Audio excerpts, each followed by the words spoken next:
If you're an American looking to buy property in France, you may have already asked this question: do I need a buyer's agent? Or maybe more accurately, is there even such a thing as a buyer's agent in France? Because you found listings online, you've spoken to an agent, and they seem helpful, but something doesn't quite line up with how this works in the US. And you're right to pause.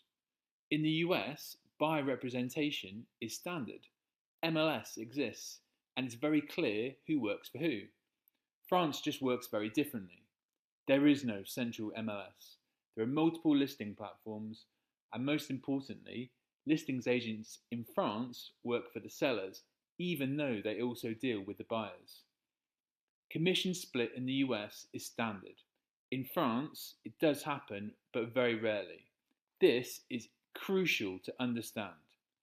If you contact, say, 10 listings agents in France, you're probably treating them all like they're your buyer agent because that's what you're used to.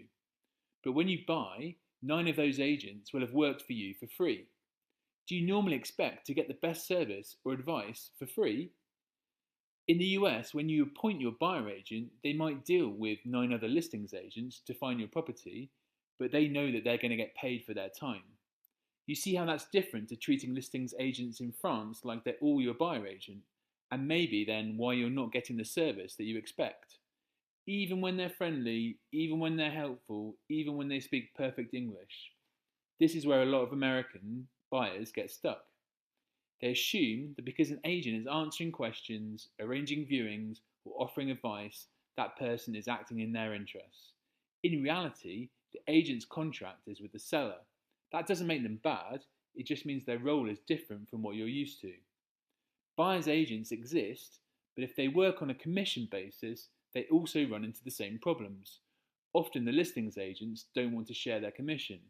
The reality is they're getting a fraction of what you see as the commission on the deal, and to share it often doesn't make sense. What does exist is independent commission-free consulting, someone who isn't paid by the seller, isn't tied to one agency, and isn't incentivized to push through a deal. The role can be about finding listings, but it's often more about helping buyers understand what they're really seeing, what questions to ask, and what risks they may not even realize exist yet.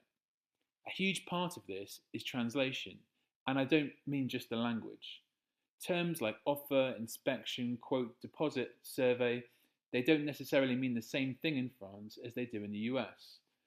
And when you add a completely different legal and cultural system, those misunderstandings can become expensive.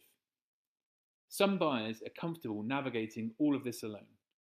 Others reach a point where they want an independent voice, someone who works only for them, not the seller. That's the kind of work I do. If that's useful to you, there's a link below explaining how I help buyers navigate the French property system from first search to completion without relying on seller representation. Either way, take your time. The biggest mistake usually happens when buyers rush because they think things work the same way that they do back home.